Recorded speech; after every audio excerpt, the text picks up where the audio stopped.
Good morning to all of you. Professor Keeravella, Executive Director of the Regional Center for Strategic Studies, and all my fellow panelists on the head table, and friends.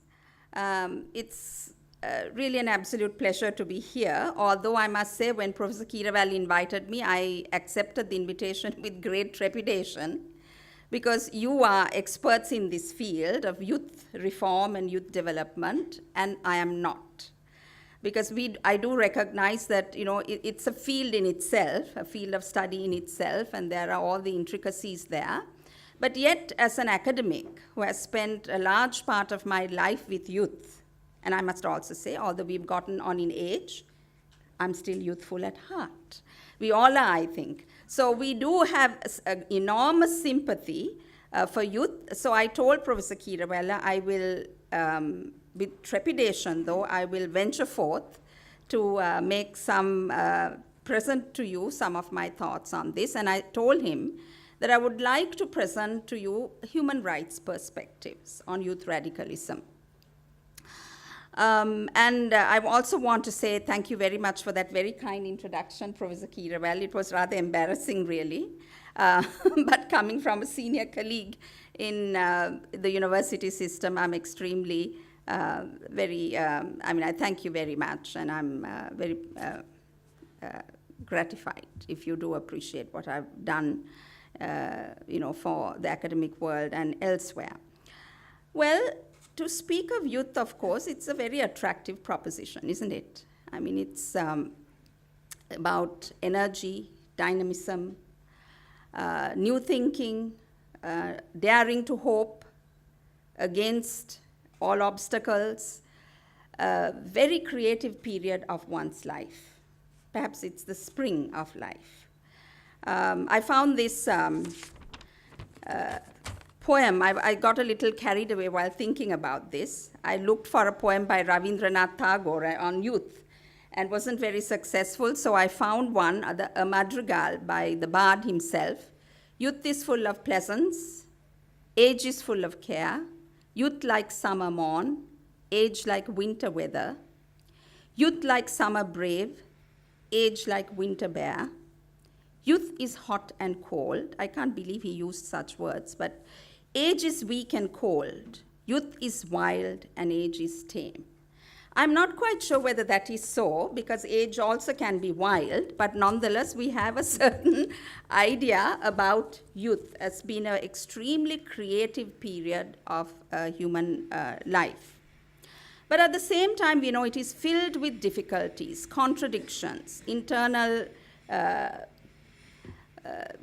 contradictions and difficulties, as we, navigate this passage through life, moving from childhood to adulthood. Simply because I think for many around the world, navigating that very difficult period is not possible in a conducive environment. And I think it is that environment that we have to speak about.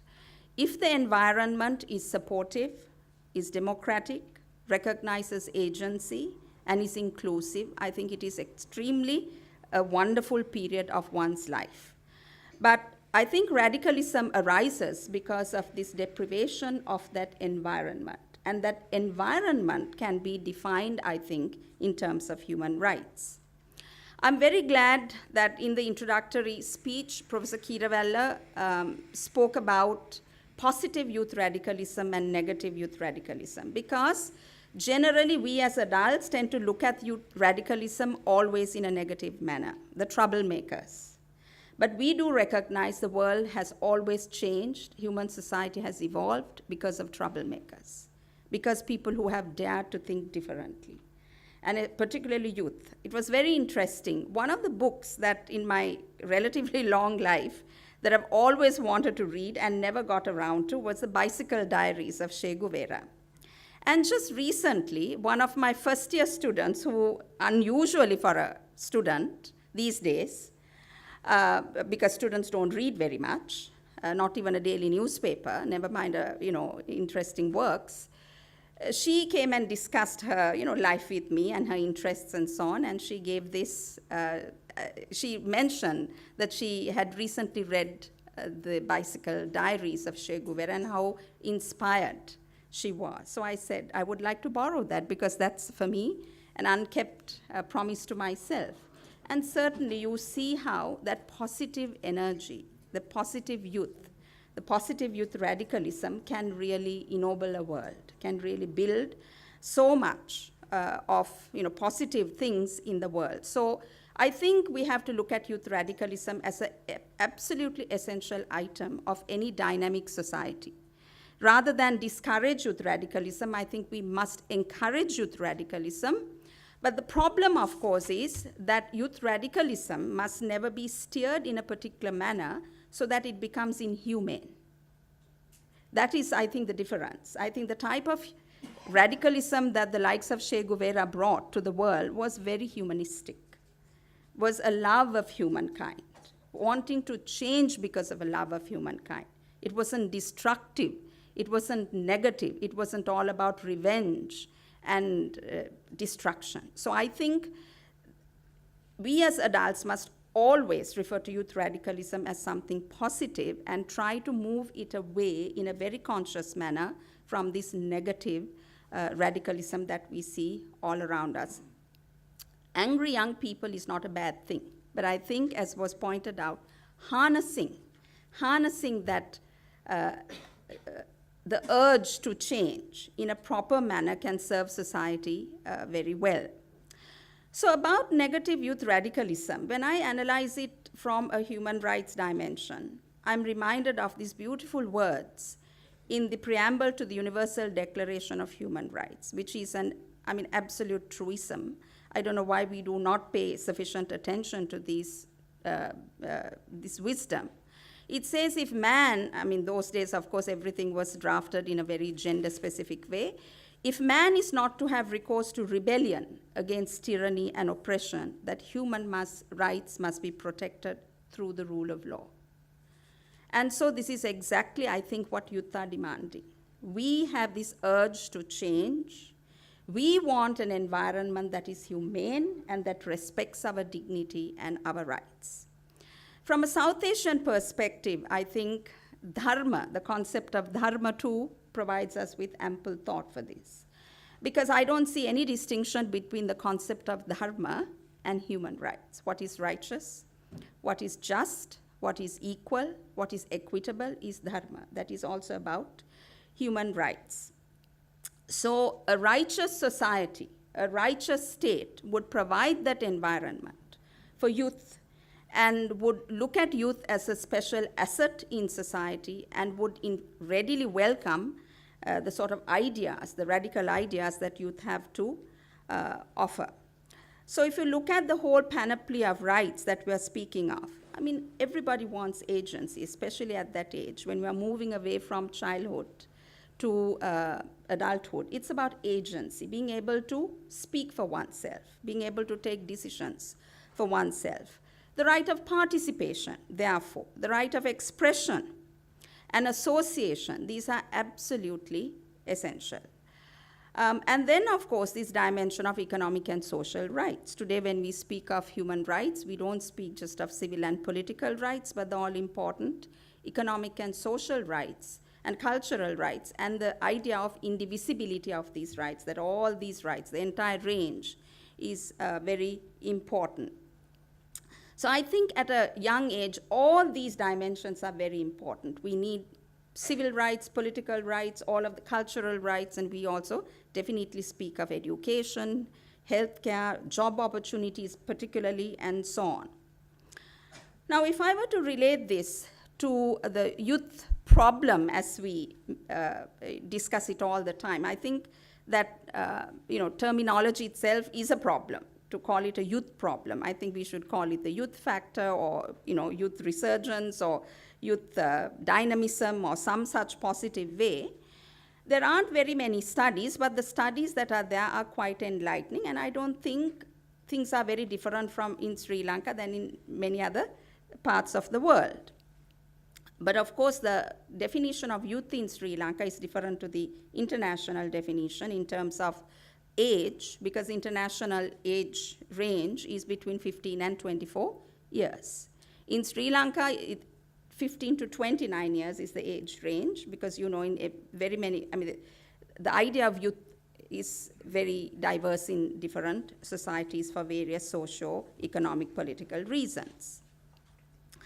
Now, surveys done in 2002 by the University of Colombo, and then another survey done by the Open University of Sri Lanka in 2014, which paved the way for the adoption of the youth policy of Sri Lanka in 2014, point to the fact that a large number, I would say the majority of youth interviewed pointed to the fact that their main problem is lack of equity in society, equitable opportunities and justice in society. So it was all about, I think, educational opportunities, employment opportunities, and so on, and I don't think we should be surprised about that. That's that age when we are thinking about these opportunities, and I think rightly so. And then also a question of inclusiveness.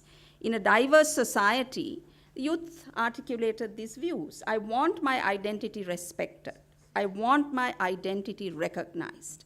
And even if I have educational opportunities and employment opportunities, a very important part of my life is respect for my identity.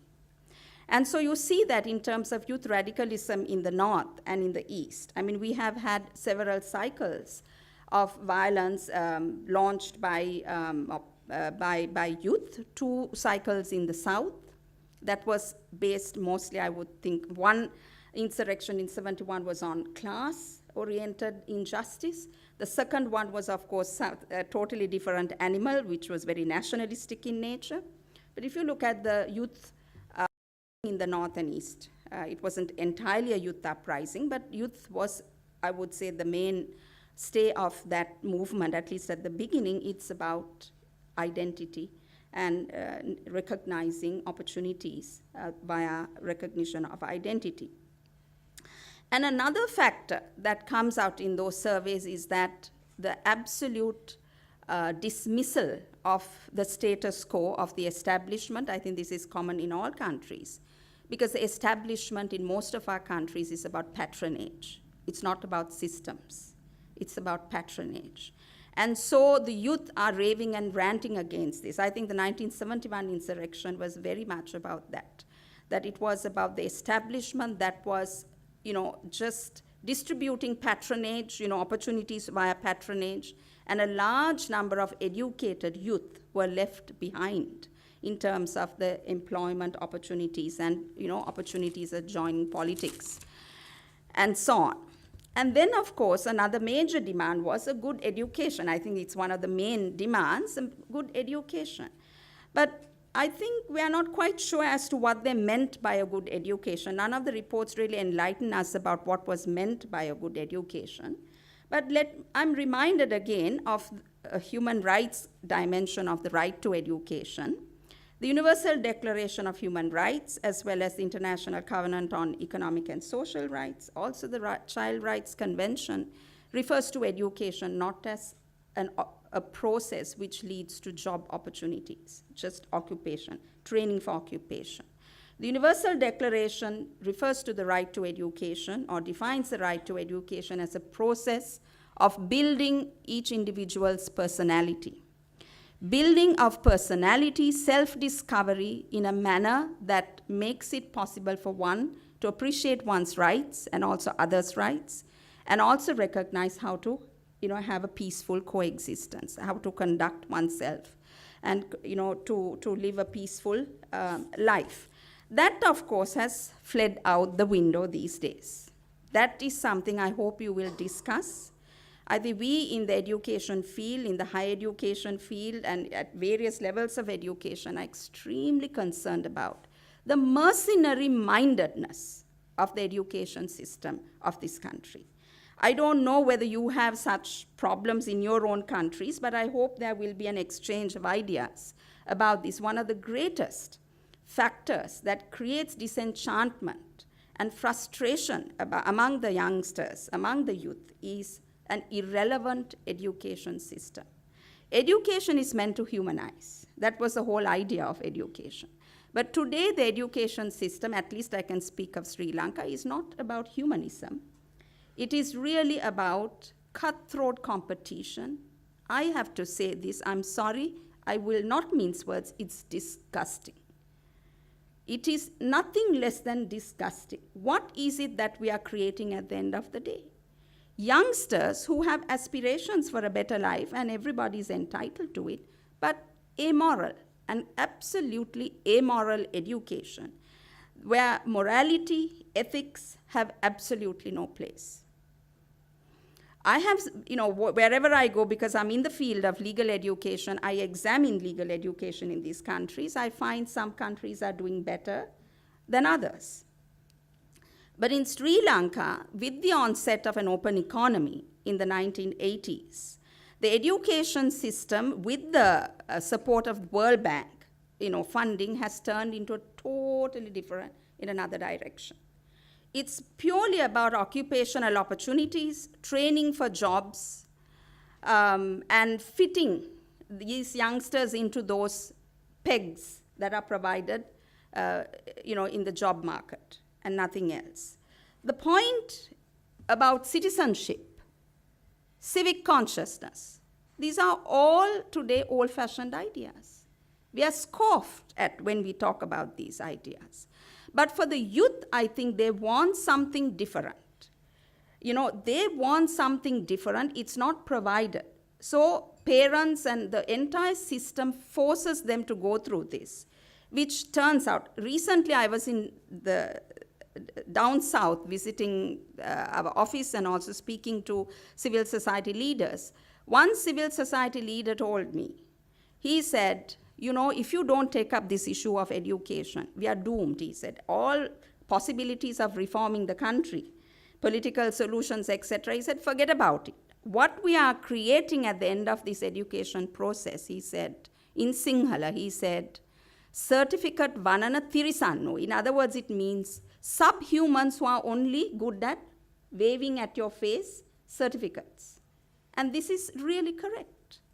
So there's much to be concerned about. And I think when we think about youth reform, we really have to think about a humane education system that provides enjoyment, pleasure, opportunity, aesthetics, the possibility of being creative, and recognizing agency. It recognizes the agency of youth. All this, the sort of creativity is suppressed by this education system. So where do you harness that?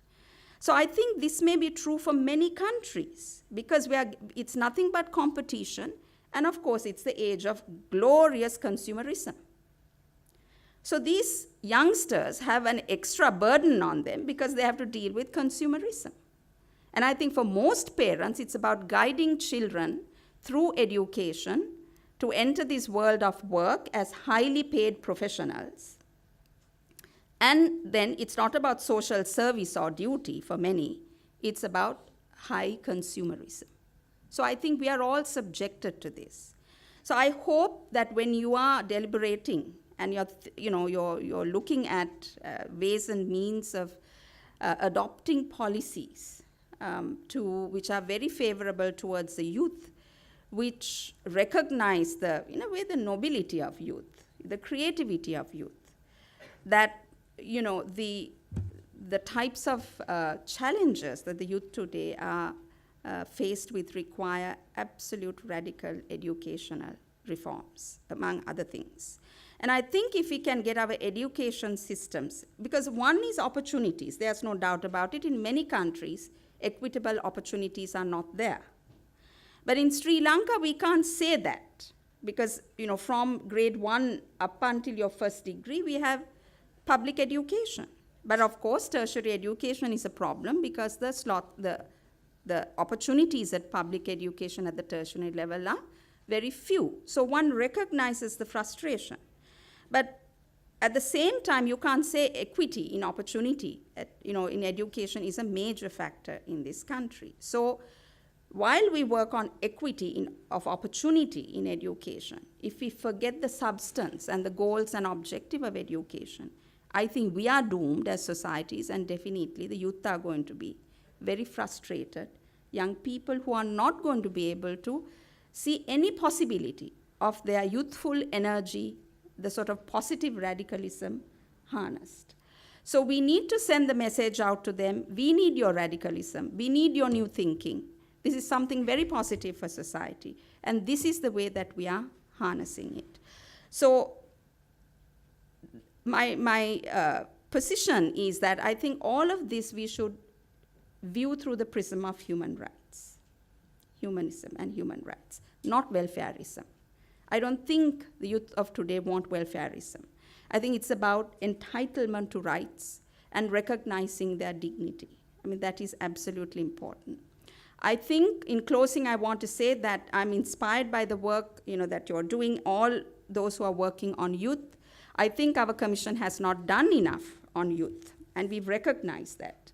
So from this year onwards, we are planning on having an annual youth camp, a youth camp for human rights, because I think it's not about teaching the technicalities and the legal dimensions of human rights, but the value base of human rights, about civic consciousness, about civics. That's something very new, I think, to a lot of youngsters, very, very new. So with that, and hope for the future, because of reformers like you, I end my presentation. Perhaps it was a very unusual keynote. I didn't have a prepared speech. I'm very bad at prepared speeches. I lose my passion, I lose my emotions, and I think it becomes very sterile, so I never do that. I'm sorry if your expectations were dashed, but these are my honest thinking and ideas. So thank you very much for listening, and thank you, Professor Keeravella, for the opportunity.